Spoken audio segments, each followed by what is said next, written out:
En Nuestra Mañana, Clase con...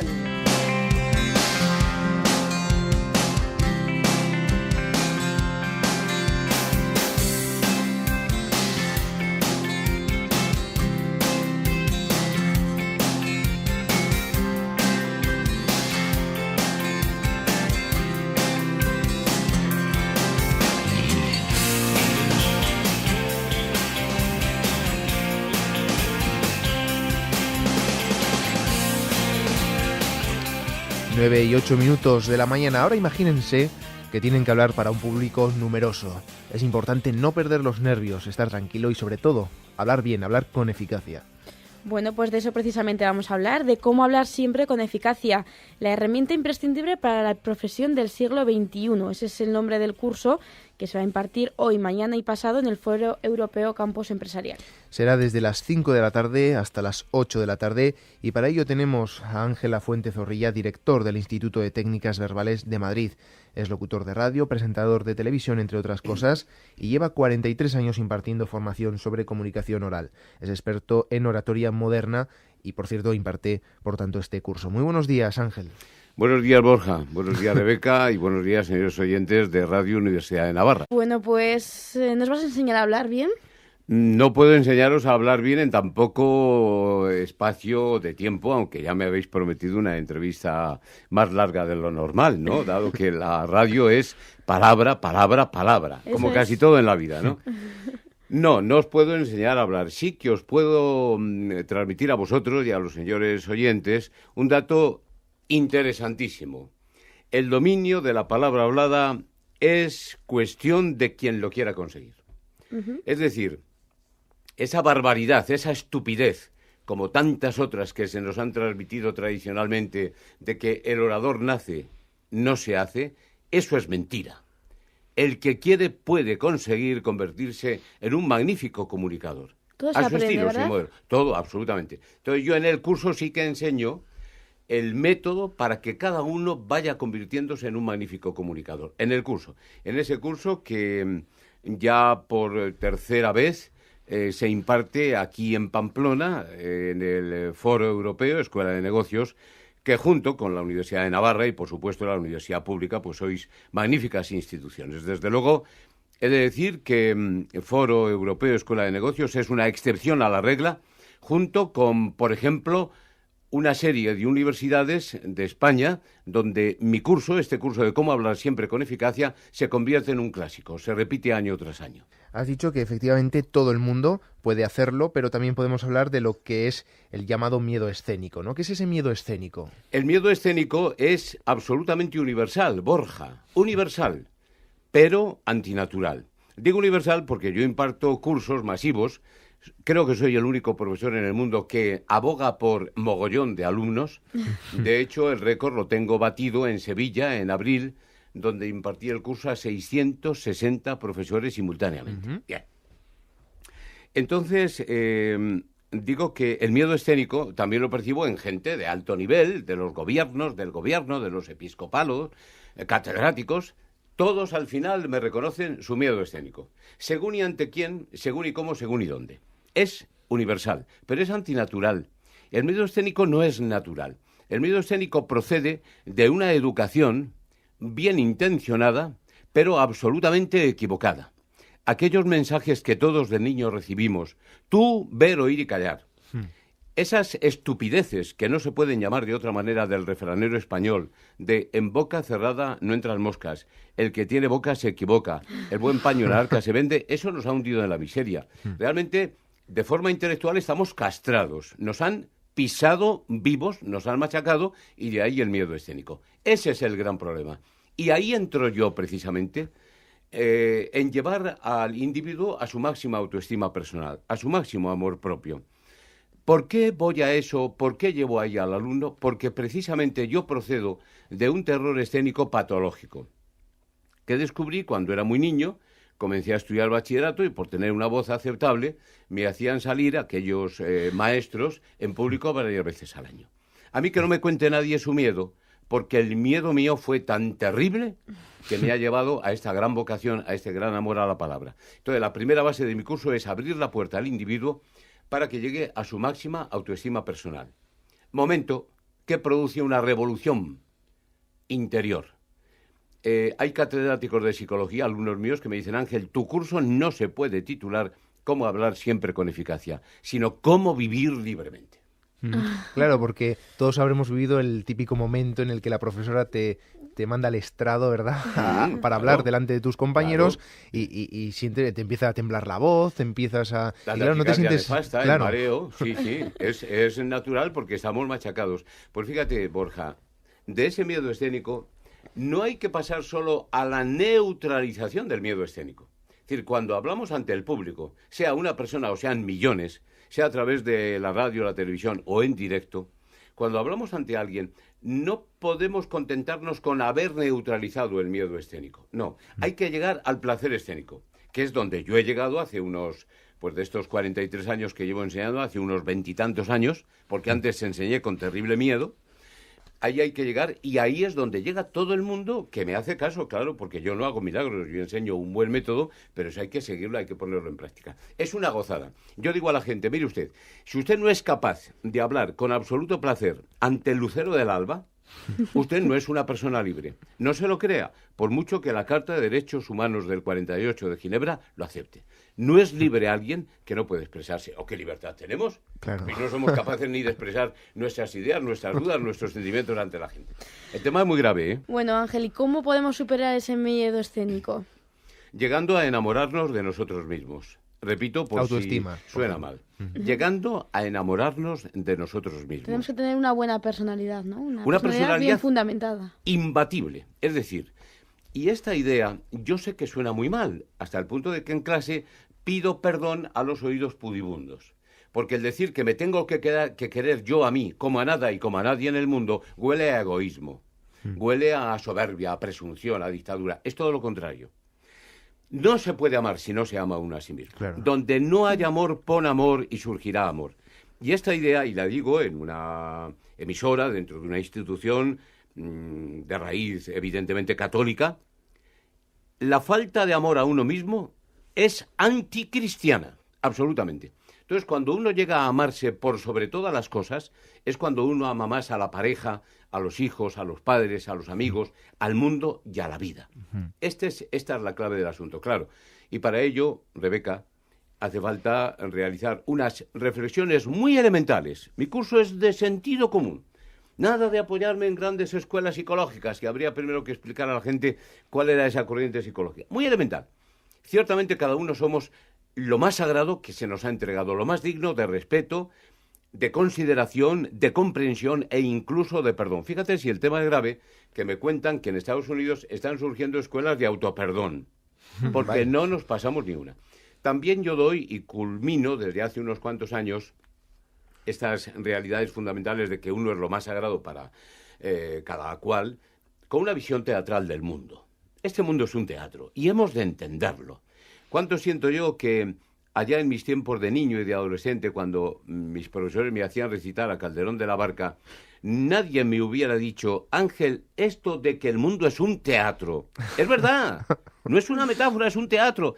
Aquí no hay nadie más que nadie y nadie menos que nadie. Y si alguien lo dudara, que se acuerde de ese gran poeta que yo recito, me dedico también a recitar todos los años, que es Jorge Manrique, con las coplas dedicadas a la muerte de su padre, el maestre don Rodrigo. Dice Jorge Manrique, que a papas y emperadores y prelados así los trata la muerte, como a pobres pastores de vasallos. Y mira, ya que estamos en la víspera del miércoles de ceniza, pues sería bueno recordar esa ceremonia tan antigua, tan cruda, de la imposición de la ceniza, ¿eh? El miércoles, memento homo, quia pulvis est, et in pulvere reverteris. Acuérdate, hombre, de que eres polvo, y en polvo te has de convertir. ¿Ante quién voy a bajar yo mi mirada, mi alma o mi cabeza? ¿Ante quién puedo tener miedo? Ni ante el Papa, ni ante el Rey, ni ante el presidente del gobierno, ni ante el máximo banquero del mundo. Todos somos exactamente iguales. Claro que sí. Mira. Desde luego. Además de ser necesario para saber hablar bien, pues tener una personalidad bien fundamentada como la que estamos descubriendo en usted, Ángel, con esas... En ti, Borja, que si no te llamo de ilustrísimo señor. No. También existen esas técnicas o métodos, ¿no? Sí, Supongo, ¿no? Entonces... Claro. Las dos partes del curso. Hemos hablado de la primera, llevar al individuo a su máxima autoestima personal. Porque ese es el gran problema. Porque luego las normas, las reglas, para hablar bien, son simplonas, son de cajón. Por mucho que ciertas consultoras de mucho tronío y que cobran una pasta gansa al alumno, mitifiquen esta cuestión. Y lo pueden vender precisamente porque la cultura ha mitificado las técnicas de comunicación. Y por lo tanto nos transmiten normas, incluso contraproducentes, que el público recibe como la gran genialidad. Por ejemplo, la estupidez de que si uno sufre miedo escénico, lo propio es que imagine al público desnudo. El otro día me lo transmitía el presidente de una gran compañía española, formado en Harvard, que ha hecho todos los cursos, incluidos los Dale Carnegie americanos, y me decía, Ángel, me extraña mucho en tu curso, que me ha gustado realmente, que no hayas incluido algunas normas, sobre todo una muy especial y muy práctica. Y yo me dije a mí mismo, Ángel, abre el paraguas, verás la chorrada inmensa que te va a lanzar este pájaro. Y puse cara de inquietud, de intriga, ¿no? Porque uno sabe disimular. Digo, dime, ¿de qué se trata? Habíamos hecho ya cierta amistad. Es un pájaro gordísimo de este país, ¿no veas? Bueno, no puedo decirlo. Bueno. Hombre, no, pues esa norma de que hay que imaginar al público desnudo y se te va el miedo. Él habla mucho en público, ¿verdad? Y entonces le pregunté, digo, ¿la has aplicado alguna vez? Digo, en serio, piénsate la respuesta. Y después de pensarla, digo, oye Ángel, es curioso. Es verdad, yo nunca la aplico. Digo, hombre, si es una regla tan fabulosa, ¿por qué no la aplicas? Y entonces ya me calenté. Digo, mira, esa regla no se puede aplicar por dos razones. Primero, es una indecencia, es una falta de delicadeza. Yo, orador, no tengo derecho a despelotar a nadie, hombre o mujer, que esté delante de mí. Primer punto. Segundo punto. Pues anda, que no haría falta realizar un esfuerzo notable para despelotar a 1000 personas. ¿Cómo podría yo a la vez seguir con mi discurso, con mi tema, despelotando? Ese despelote me produciría además pensamientos, ora estimulantes, ora deprimentes, según la imaginación y los destinatarios. Algo absurdo, bueno, pues se está vendiendo como magnífico. Y cuando doy este curso en grandes consultoras y a grandes empresas, esos ejecutivos que ganan pasta por un tubo, pues todos asienten como que han oído esa norma. Digo, pues así va el mundo. Bueno, una de las normas yo creo que es siempre pensar antes de hablar, ¿no? Correcto. Rebeca, pero tú pareces alumna mía. Bueno, Borja igual. Iñaki y Daniel, que nos están escuchando aquí y sacándonos el mejor brillo a la voz. Claro, lógico. La palabra es la encarnación de la idea. La frase es la encarnación de la idea. Primero debo parir la idea y luego encarnarla en frase. Precisamente, la alteración de la primerísima de las 7 reglas de oro que yo he aislado, que yo establezco, es nunca la palabra antes que el pensamiento. Claro. Esa norma es la que hay que respetar. Y la segunda norma es no interrumpir la frase. La interrumpimos por razones psicológicas que yo doy, pero hay que evitarla, porque únicamente comunica la frase completa. Y la última regla de las 7, estas 3 son principalísimas, frase breve. ¿Qué nos ocurre? Rebeca, ¿qué nos ocurre, Borja?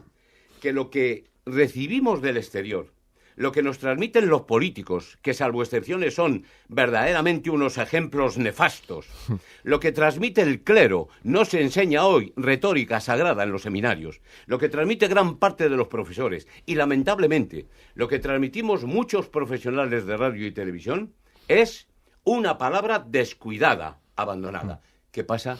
Que vamos contaminándonos de esta gripe no ya aviar, la gripe verbal, que es mucho más perniciosa. Precisamente de eso íbamos a hablar también, que tenemos en parte culpa también los profesionales de la comunicación, que deberíamos dar ejemplo a la sociedad de cómo sería un lenguaje más rico, más cuidado. Sobre todo mantener estas reglas elementales. Pero claro, la culpa, hay que advertirlo, no la tienen ni los políticos, ni el clero, ni los profesores, ni la tenemos los profesionales.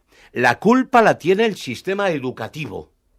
Y dicho en términos redondos, el Ministerio de Educación y Ciencia, que no tiene 2 dedos de frente, y las consejerías de educación, muchas de ellas, salvo alguna excepción concreta que no voy a mencionar. Porque esta materia de cómo dominar la palabra hablada, habría que instalarla por lo menos en la escuela, o ya desde la escuela, si no en los bachilleratos. Oiga, o como último remedio en la universidad. ¿Cómo es posible que salgamos de una universidad tan prestigiosa como la vuestra y de otras, cargados de conocimientos, cargados de doctrina, de eficacia en el saber hacer, y sin embargo carentes de esta herramienta prodigiosa, resultado del ingenio del hombre, como es la palabra hablada? Si al final yo les digo a empresarios, a políticos, hasta a obreros manuales, si usted la mayor parte del día lo que se dedica es a emitir palabra y a recibir palabra, bueno, pues esto se da por hecho que tiene que venirnos por ciencia infusa. Es una torpeza por parte del sistema educativo, lo vengo denunciando ya 43 años. Un asunto curioso de todo ello es también el silencio, que es importante en el discurso, ¿no?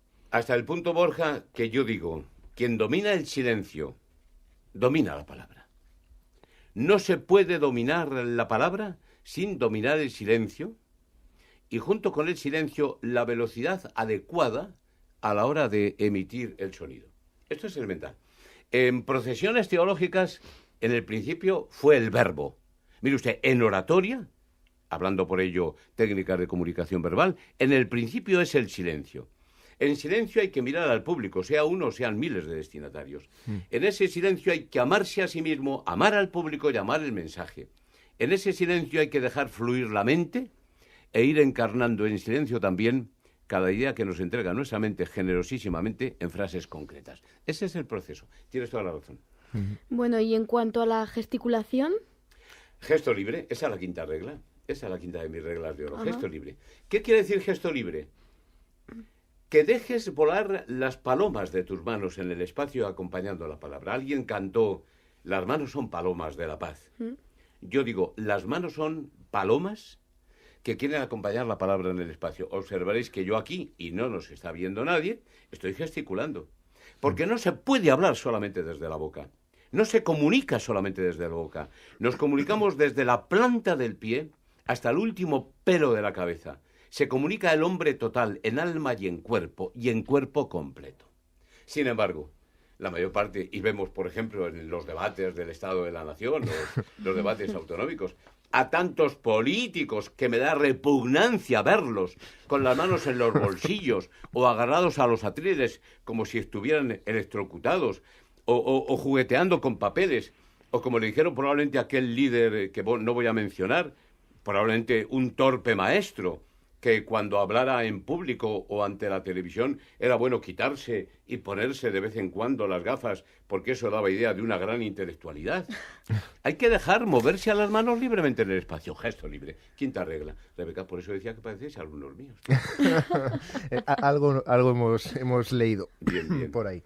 Bueno, por cierto, vamos a ver, es importante no querer decir algo, sino decirlo bien o saber cómo decirlo. Es decir, una persona puede saber muchísimo de medicina, muchísimo de arquitectura, muchísimo de periodismo, de televisión, de lo que fuera, pero si no sabe comunicarlo a los demás, pues el mensaje no llega al receptor, ¿no? Lógico, pero es muy importante el mensaje también, ¿eh? Borja, es decir, las preguntas de Quintiliano, ¿quién soy yo, de qué sé hablar o para qué me he capacitado? Es decir, hay que tener algo que decir. Mira, la palabra que más se escucha en mis cursos es la palabra trabajo.